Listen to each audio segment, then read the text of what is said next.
Hey you guys, I'm Kris. Welcome or welcome back to my channel. If this is the first time here with me, welcome. I'm happy to have you. If by chance you've been here before, then welcome back. Today's video is just going to be to demonstrate to you guys how to make a sway back adjustment. So I just filmed my footage for my Viki Sews Cynthia shirt make as part of the Make Night 2024. And in that video, I did say that I wanted to demonstrate to you guys how to make a sway back adjustment. And so I figured I may as well just do it right now. Now, in case you don't know what a sway back adjustment is, it really is an adjustment to shorten the length of your back bodice piece. For those of you like me who might have bad posture, it's very likely that you need to make this adjustment. If you find that your back bodice pieces only end up too long right at the center back, and that is evidenced usually by some pooling of fabric at your center back area, then this might be an adjustment that you need. So let me step back and show you guys. So I have quite an accentuated curve at the small of my back. The effect of that is to shorten the distance between my neckline and my bum. So in patterns, the effect when you make up a pattern is that you end up with too much fabric right here at your center back area.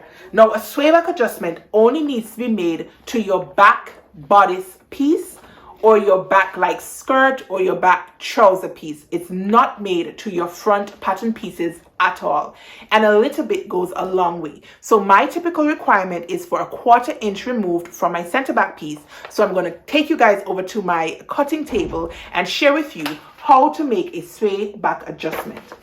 Now, once I demonstrate how you go about doing it, then you can make it on this pattern, but you can make it on any other bodice pattern piece. So come with me, you guys, now over to my sewing table and let me demonstrate a sway back adjustment.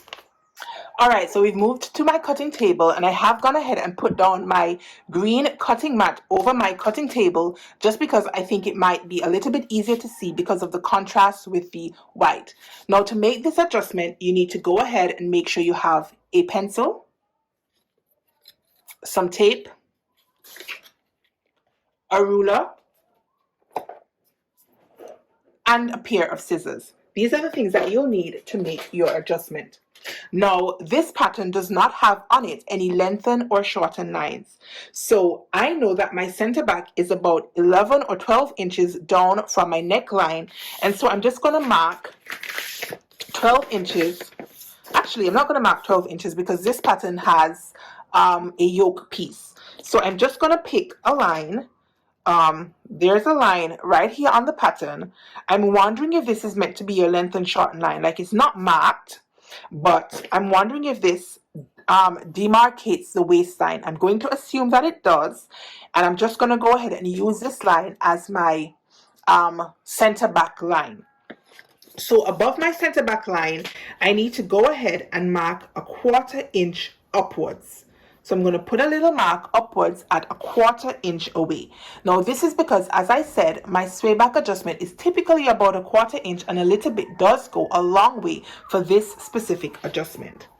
So once I have the line in, let me turn my paper around. I hope you guys can see. I'm going to draw a diagonal line connecting this point that I've marked to my original waistline marking, which is this line right here. So I'm going to go ahead and draw in. So this is what we end up having. Let me see.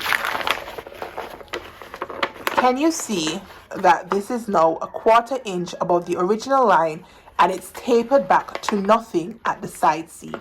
So I'm going to go ahead now and cut along this line, which is the original line.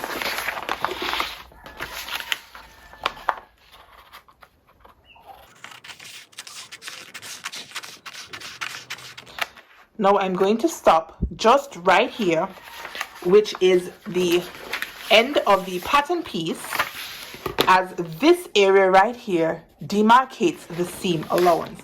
So I'm going to turn the pattern piece around, and from the seam allowance side, I'm going to snip close to, but not through, my cut line on this side. So now I have created a hinge point for my pattern piece. What I need to do now is I need to shorten my center back. So to do that, I need to overlap the bottom of my bodice piece so that it now lines up with the 1/4 inch line that I drew in. So this is where it ended up. So this is where it was originally, right here, and this is where it's now going to end up. And I'm going to tape it into place right along my cut line. All right, so I've stuck my pattern piece down with tape, and we now have the pattern piece back together.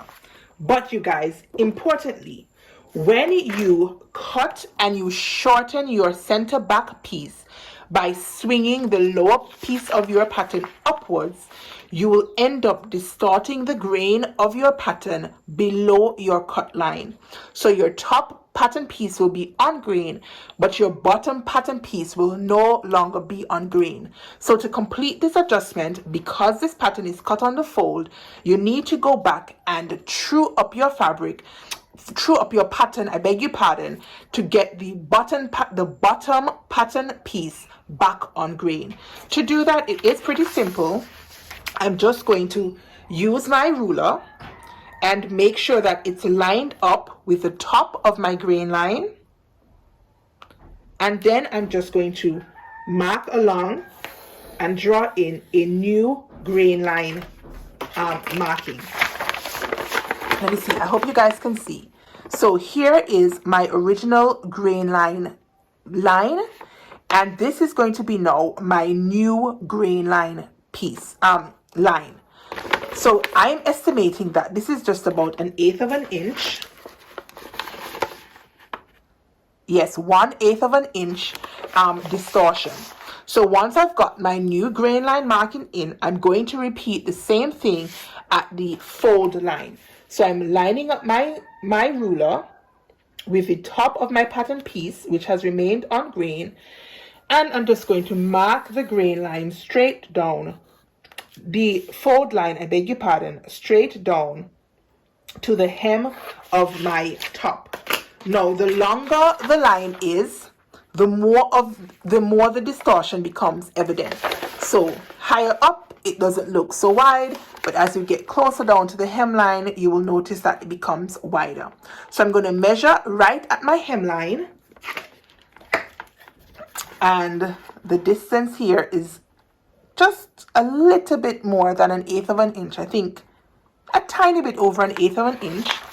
And I am going to trim away this piece. So this line that I drew in is now going to be my new fold line.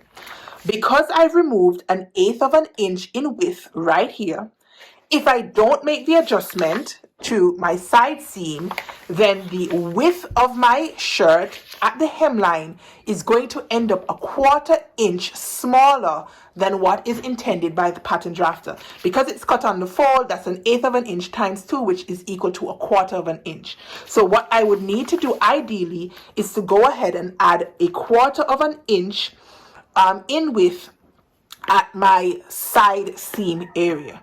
But you guys, because this pattern is drafted to be such an oversized pattern, I can forfeit that 1/4 of an inch in width.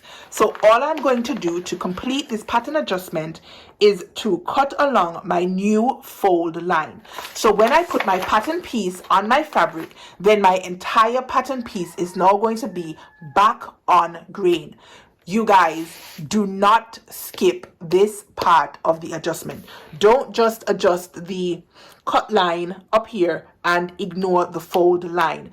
Otherwise, your fabric is going to end up off grain, and your finished garment might end up distorted because you did not go in and true up your back piece. Now, if this pattern piece was cut on the fold, then you wouldn't necessarily need to do the truing up, because you would be cutting your pieces twice, and so when you stitched it together, then it would not really be evident. But because this piece is specifically cut on the fold, you want to make sure that your fold line is equidistant from your grain line, and to do that right along your pattern piece, then you need to go ahead and true up your pattern piece right here. So that's how easy it is to make a sway back adjustment. Again, if you found that your fabric pulls at your center back, then this is an adjustment that you might want to consider making. And I'm hoping that I have demonstrated it adequately, and you guys can replicate this pattern adjustment if you need it. Alright you guys, so that's how you go about doing a sway back adjustment on your flat paper pattern.